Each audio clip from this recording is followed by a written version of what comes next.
Hello, everybody. Good afternoon. Thank you so much for joining. Thank you for coming to Becoming Your Best. This is a show that we've been broadcasting weekly on OTV Media Network. I am the host of show, and I am also the owner and operator of a private practice by the same name, Becoming Your Best Counseling Services. My name is Jennifer Glaze. If I have not mentioned it today, my apologies. I am a mental health professional. I've been working in the field for about 14 years, and today we're going to talk about a topic that is kind of near and dear to my heart and something that I literally deal with on a day to day basis. So, if you're not aware, today is the third and final installment of our series entitled Holiday Heartbreak. And today's topic is something that, we don't talk about a lot commonly, but as we're getting ready to see with some statistics, it tends to impact many of us, even though it's seldom discussed. And that topic is going to be suicide. So if we can just start with just a brief definition, I'll just verbally provide a definition. Suicide is basically the intentional or purposeful act of ending one's life. Suicidal ideation are just the thoughts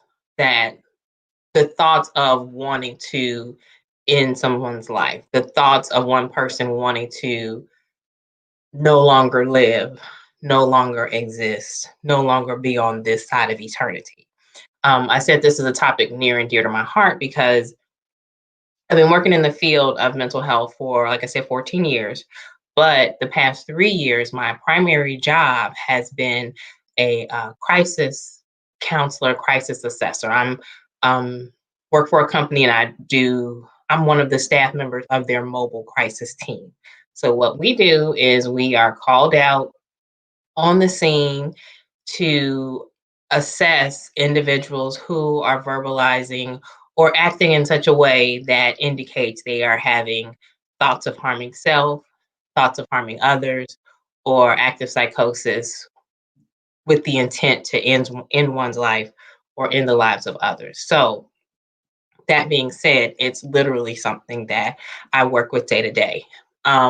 Even outside of this role that I've had for the past 3 years in the mental health field, suicide has come up in every other job that I've had because it is something that people experience. People have those thoughts, but unfortunately, oftentimes people don't feel comfortable sharing those thoughts. And sometimes we don't know that somebody's been experiencing thoughts or been considering thoughts of ending their life until it's too late.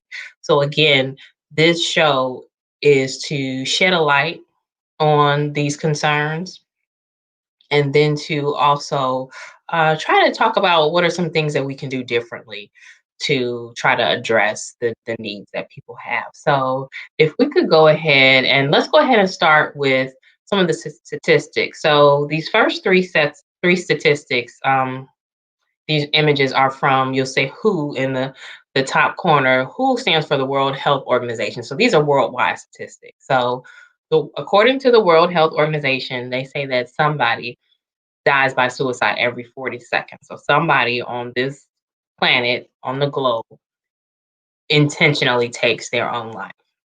Let's get the next image, please.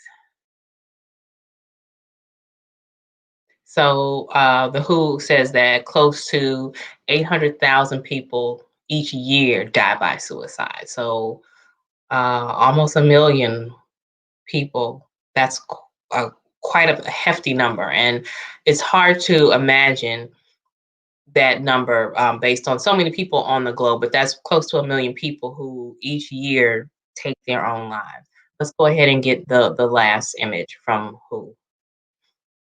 This one's probably the most important one. Suicide is the second leading cause of death among 15 to 29-year-olds around the globe. That's a tough pill to swallow. However, thank you for those images. However, who is a reputable reputable agency, if you will. So if they're providing that information, they've tallied the numbers, they've weighed them against different information.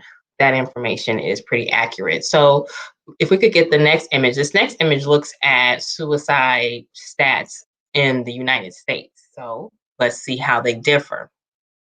So if we look at that last slide that said um, young people from 15 to 29, suicide was the second leading cause. If we look at this image right in the middle, and we can go ahead and stay on that US image. We look right in the middle column, it says 48,000 Americans die by suicide, and it's the second leading cause of death for ages 10 to 34 in the United States. And then the fourth leading cause of death for ages 35 to 54.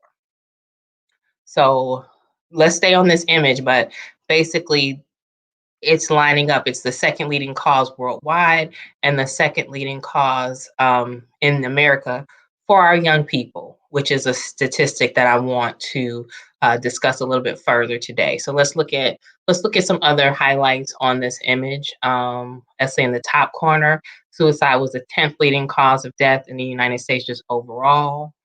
Let's see. On average, 132 Americans died by suicide each day. So my role in my professional role is to try to address that number, to try to reduce that number. Let's look at a couple other things. Let's look at the top middle column. Men die by suicide 3.6 times more often than women. Women were 1.4 times more likely to attempt suicide. So that lends itself to speak about when men attempt suicide, their means are more lethal. When women attempt suicide, it's not that their intent is not there, they typically don't use as lethal means as a man does. Men are more successful when they do attempt. Let's see, let's try maybe one more. Let's look at the bottom corner, the last column that we haven't looked at yet. The very last section, it says 10.3% of Americans have thought about suicide, which is interesting. But then the next thing, 54% of Americans have been affected by suicide.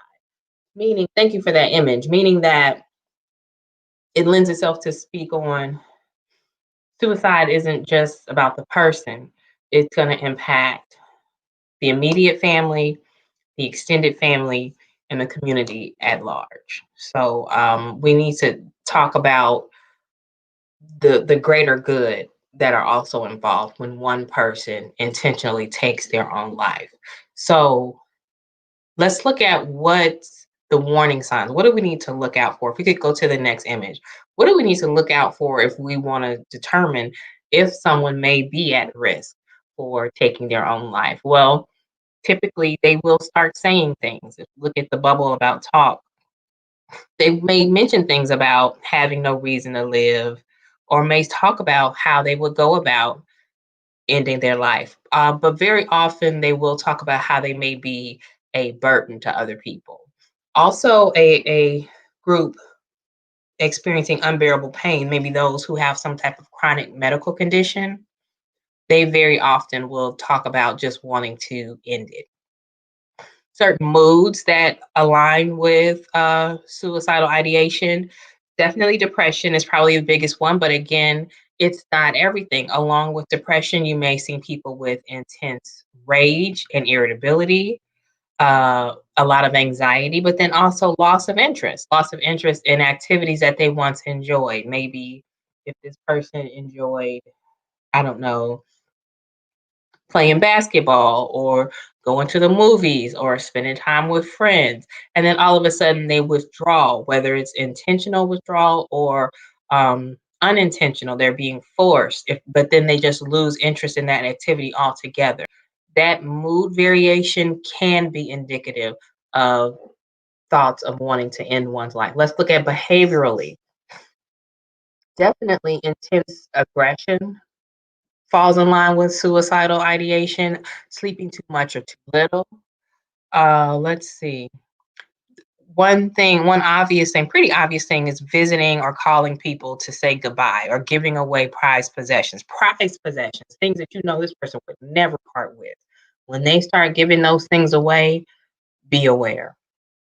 Thank you for that image. So those are just, and of course, those are the general warnings that people have. Those are common things, but of course, we have to be honest. Sometimes people don't give a warning. Sometimes they don't verbalize anything. Sometimes they don't do anything. Sometimes you don't know somebody's experiencing pain until you find them that they've taken their own life. Let's go ahead to the risk factors, the image on risk factors. Thanks. So certain people are at an increase for suicidal ideation. So those people would include, as we mentioned, people with a physical disability or illness. Those people who have long-term medical conditions are at an increased risk. Also, if someone has lost a friend or a family member to suicide, that's a big indicator. If someone has attempted suicide in the past, they are more likely to make another attempt. If someone has a mental health condition, diagnosed or undiagnosed, they are more likely to take their own life. Some people suffer in silence. Many people suffer in silence. They have a mental health condition, and for whatever reason, they don't know. It's never been diagnosed. They've never sought help. Maybe they don't have insurance. Maybe they don't feel comfortable reaching out for help, but that does not negate the presence of the disorder. So this image just reflects a few of the people who are at um, at an increased risk for being someone who may experience suicidal thoughts and may also attempt to take their own life. Thank you for that image. So one thing that I do want to express is when we have the presence of suicidal thoughts, I like to equate it with somebody. It really means to me somebody is in an intense, extreme emotional distress. So when someone says that, instead of, very often we want to say, are they telling the truth? Is this real? Are they manipulating? I like to kind of just squash all that. This, when someone says they've had any kind of thoughts of ending their life, they're experiencing some level of emotional distress. Also, this can be indicative again of a mental health disorder that maybe at this time has not been diagnosed. So when we hear those words, to me as a professional, it's telling me something else is going on. So it's up to me as a professional in my traditional role to say, to assess, figure out what's going on, figure out what the intervention is. But I know this person is in pain. This person needs some level of help and they need some things to be addressed. Um, what I've learned in doing assessments on people who have expressed suicidal ideation is essentially what I've gathered in my experience is many of them really don't want to die, honestly. But what they feel is that if what they've been experiencing is, if this is what life is about, if this is the best of the best, if this is what life has to offer me, I'm opting out. I want out. I don't want to endure this any longer. If there were some things that could change, if some things could be addressed, they would want to live life, but at that point, they feel so hopeless and helpless.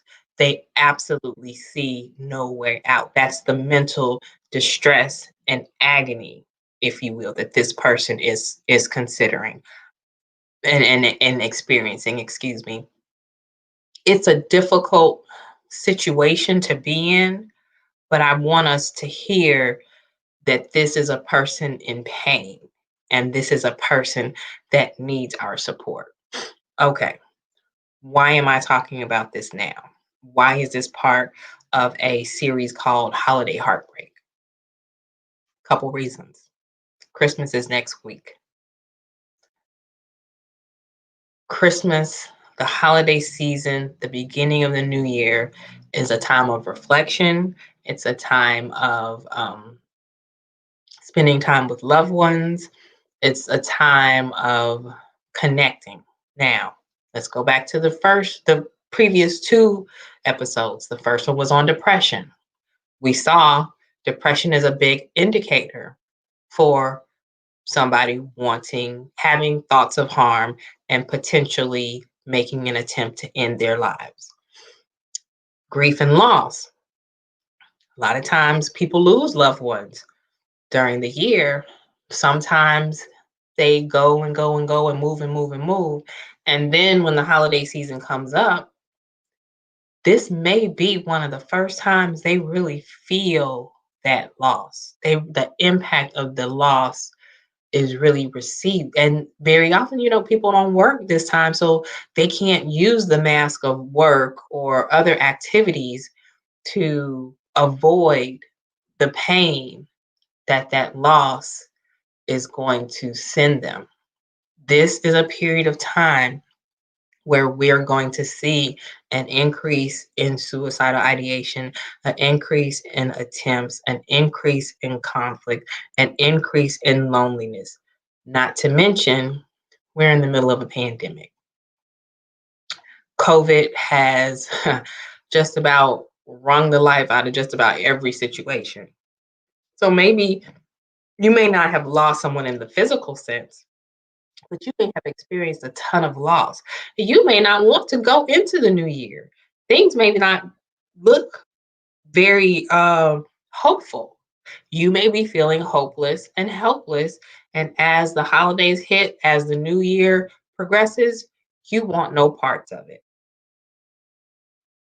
All of those things can culminate in the potential for suicide, suicidal ideations, homicidal ideations. Um, I just want people to know that this is a time period where we can see more of those activities. We can have more of those tragic endings.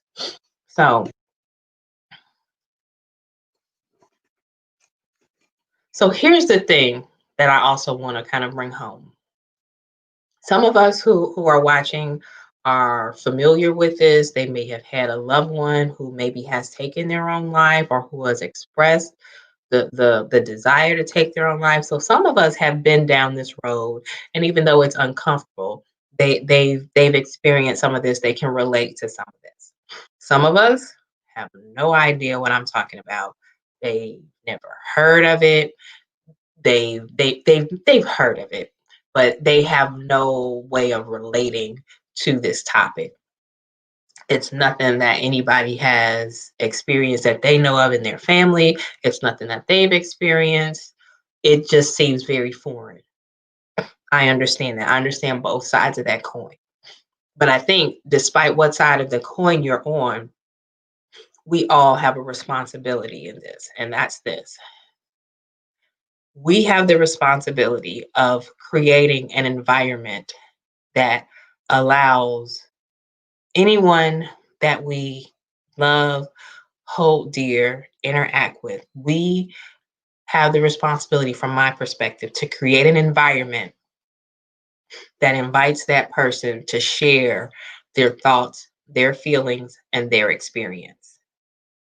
Because here's the thing, if that person, for whatever reason, comes to you and says, I'm hurting, I'm in pain, I don't know how much more I can take. I've really been just thinking about just what's the point of life. We each have a responsibility in that moment. We can be a soft place for them to land, or we can be that judgmental experience that sends them further into that tailspin. At that moment, that's a crossroad moment. No ifs, ands, or buts about it. That's a crossroad moment. We can be that person who even says, I've never experienced it.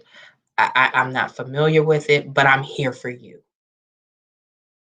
Or we can be that person that says, what? Hurting yourself? No, people don't do that. We don't do that. That's not what our kind of people do. And we can push that person to side. We can disregard what they're experiencing. We can ignore. We can refute. We can deny. We have a choice. But I would rather be that person. I would rather be that person's soft spot or soft place to land than to find out a little while longer they had a successful suicide. They completed a successful suicide. Let me address something. Can people use the statement, I want to harm myself to manipulate? Yes. Just like people can use anything to manipulate. People can use children to manipulate. People can use money to manipulate.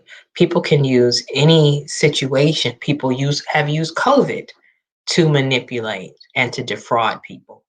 Anything can be manipulated. So, and has it been manipulated? Of course. Of course it has. But I still say it's still indicative of emotional distress. But let the professionals determine what's going on and what intervention needs to be provided. You can be that person's soft place to land, and you can connect them with the proper resources to get the services that they need. Or we can reject that person and possibly deal with the guilt that we weren't there to assist. I know what side of that coin I'd rather be on. And I hope that maybe you can reconsider what side of the coin you maybe were on, maybe before this broadcast started, and maybe what side of the coin you may lend yourself to be on in the future. So, what I do kind of want to close with is, as a child of growing up in the 80s, we all kind of, I don't know about connect. I've never really been starstruck, but I think we all have certain celebrities that we kind of lean towards or look forward to, maybe when they have movies that come out or TV shows that come out. We kind of keep an eye out. And over the years, we lose celebrities, just like we lose loved ones, we lose celebrities. We've, over the years, lost some celebrities, and some have hurt more than others. So, can I go ahead and get that last image? So, growing up, I was a big Robin Williams fan. Started with the whole Mork and Mindy. I'm definitely telling my age. But over the years, I've just always loved his work. To me, he was always the happiest person in the world. He was the epitome of laughter and happiness. Wherever he went, he was just bigger than life. Was he over the top? Yes, big time. Sometimes was it too much? Yes, but I just always loved him. He was always good for a good chuckle. I never knew that he was depressed until he took his life. Um, and let's go ahead and review this quote. Let's see. So he said, I think the saddest people always try their hardest to make people happy because they know what it's like to feel absolutely worthless and they don't want anybody else to feel like that. Thank you for that. So maybe that quote is like something that he lived by. Maybe that's what kept him going. But he is also a person who, to me, personified happiness and laughter, and he ended his life. And sometimes, especially in work, when I feel a little jaded and I feel, just kind of worn down, I do think to him. And I do think if he took his own life, Literally anybody could. And that's just something that plays for me as a professional, what reminds me of why we do what we do. He's a reminder for me. He's not the only one, but he is a reminder. If somebody who presented himself in such a way and was in the field of comedy, if he can get to a point where life doesn't look like it's worth living, I literally think anybody can get to that point. And that's what motivates me. That's what keeps me going. That's what keeps me focused. That's what keeps me tuned in. When people deny, or parents deny, or loved ones deny and want to shield people, it's that knowledge of somebody like a Robin Williams who literally took his own life. And I don't think many people knew the demons that he was dealing with until we were hearing about his untimely death. What I really want is us to, and what I want us to do in all the topics that we cover, is to reduce the shame, because the shame doesn't stop what someone's experiencing. The shame just stops someone from reaching out for help. And the shame really just continues the negative experiences someone is having until it can get to a point where it is too late. So, in closing, I do want to provide the hotline for the National Suicide Awareness number. If we can get that image on the screen. So this is a number that no matter where you are in the US, you can call this 1-800 number. There it is, National Suicide Prevention Line. You can call that number, or you can go on that website, suicidepreventionlifeline.org, and you will connect with mental health professionals who will assist you in getting the services that you need. Even if you were to, if someone in Georgia calls that number, they will get linked up to the service that's in the state of Georgia, and you might see my lovely face pop up in your house, but or one of my team members. But when it's appropriate, we come out and we'll do a face to face, and we provide the services that are needed. But different states provide different services. I don't know exactly how that looks. That's how that looks in the state of Georgia. But regardless, this number will connect you with a professional who is familiar with this topic, knows how to talk with somebody about this topic, knows how to assess for needs, and knows how to get you the treatment and the services and the intervention that will best help you. There's no shame in this. The shame is not reaching for the services that you need. So that concludes the three-part series, Holiday Heartbreak. I hope everybody has learned something or become maybe more familiar with some topics. I hope everybody is having and has a wonderful, healthy, beautiful holiday season despite their circumstances. I hope everyone goes into 2021 feeling hopeful and ready for the new year. But if you're not, please reach out, get help. There are people who work 24/7, 365 to ensure that we're all in a positively mentally stable situation. Also, if you need me, feel free to reach out to me. My Facebook, Instagram, and Twitter handles are on the screen. Becoming Your Best Counseling for Facebook and IG, and Twitter is Becoming Your Best, with your being you are. Reach out, please. Like the video, please share it. Please share it on your pages. Recommend that your loved ones take a look. And honestly, this may be a good way to get a discussion going. One other thing I want to mention: professionals, those in the helping profession, us counselors, us doctors, us nurses, we are also at an increased risk. We're the ones who have been helping people through this pandemic. We're the ones that have, a lot of us have experienced losses. We've had our own challenges with COVID. We cannot neglect our mental health.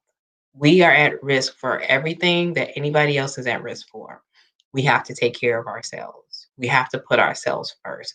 We have to put ourselves on our own priority list. Thank you so much for joining. My name is Jennifer Glaze, and always, always work to become your best. Thank you.